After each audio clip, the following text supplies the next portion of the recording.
Unpopular opinion to start this review off. The original Roadhouse isn't a good movie.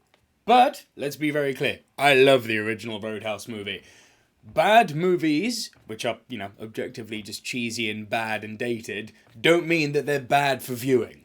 And Roadhouse is one of the best examples of a movie that is inherently not very good. It is bottom of the barrel action we're talking about here.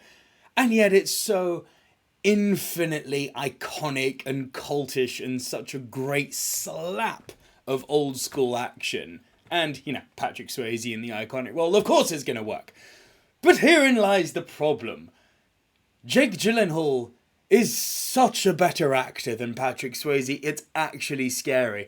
So this is where the movie's gone funny, because on the one hand, Gyllenhaal is very much doing his absolute best to embody his inner Patrick Swayze here, but the ultimate problem that we have is that he's just excelling at him, but the rest of the world in which he inhabits is still very much straight out of the original Roadhouse, which means it ain't very good. And therein lies the problem of this movie. Because, as with all things, I'm going to start with some pros, because there's a lot of pros here in this movie. It's a barrel of fun, and Gyllenhaal, as I've just suggested, is the absolute shining light in this movie.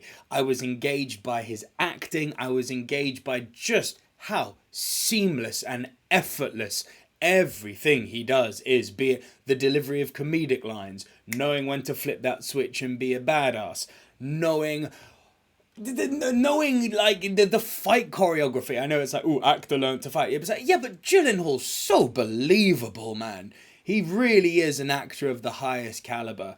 And genuinely, the story which he was taking me on throughout this movie, I found to be tremendously engaging. This idea of a UFC fighter, this shamed UFC fighter, where something went very, very, very wrong for him.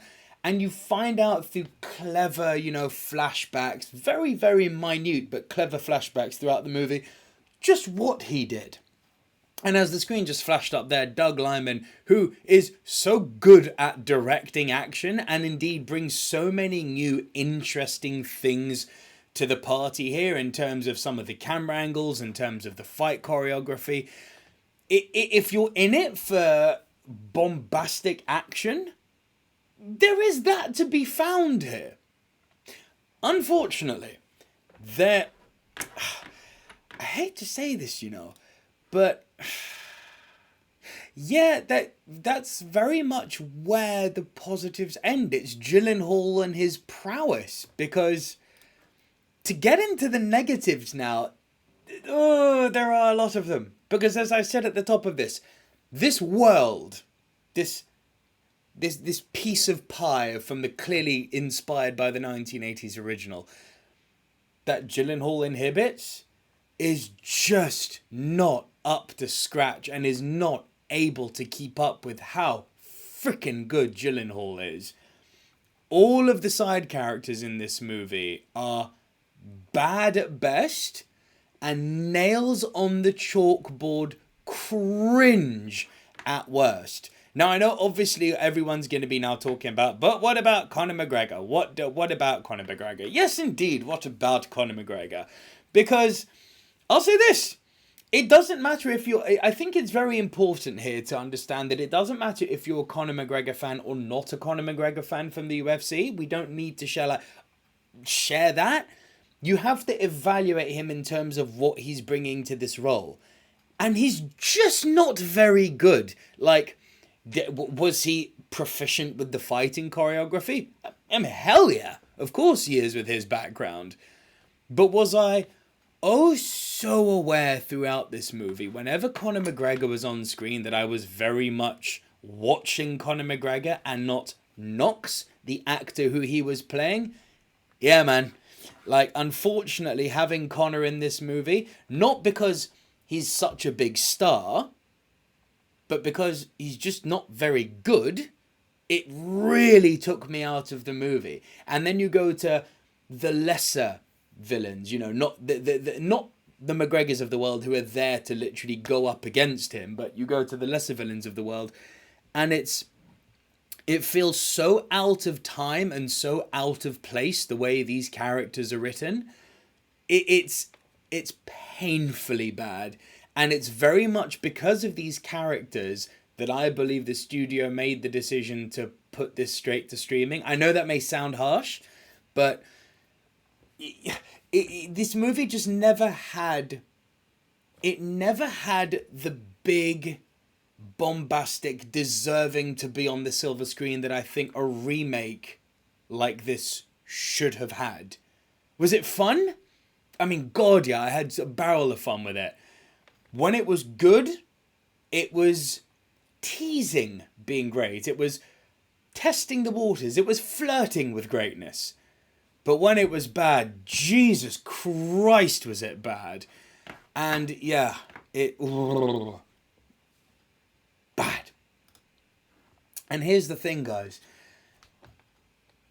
As bad as it was, I'm not going to give it a terrible score. It had some interesting ideas with what it was doing, with Dalton in his past, reinventing it, making Roadhouse for a more modern audience, but at the same time it completely forgot that it was for a modern audience. I'm dilly-daddling here. I'm going to give Roadhouse as a final score. I'm going to go ahead and I'm going to give it a 6 out of 10. It's definitely above average because, I mean, I cannot stress this enough, how much Gyllenhaal elevates this movie. He is one of the unsung heroes of 2024 in terms of how much better his presence makes this movie. It's crazy. But the flip side of that is that everything around him just doesn't work. Some of the editing decisions are ropey as hell. Some of the camera techniques are interesting, while some of them fall flat. Every other character in this movie is just a plastic beige vanilla archetype. Not believable, not convincing. I never really felt the threat. Oh, and can I say, they left off the thing that Roadhouse is most famous for. This is a bit of a spoiler, but like, how do you not include that in the movie? Like, there was a scene towards the end in the last fight where I'm like, here it comes. They've set it up perfectly. Nope. Seriously? Like, seriously? How could you not give the audiences that?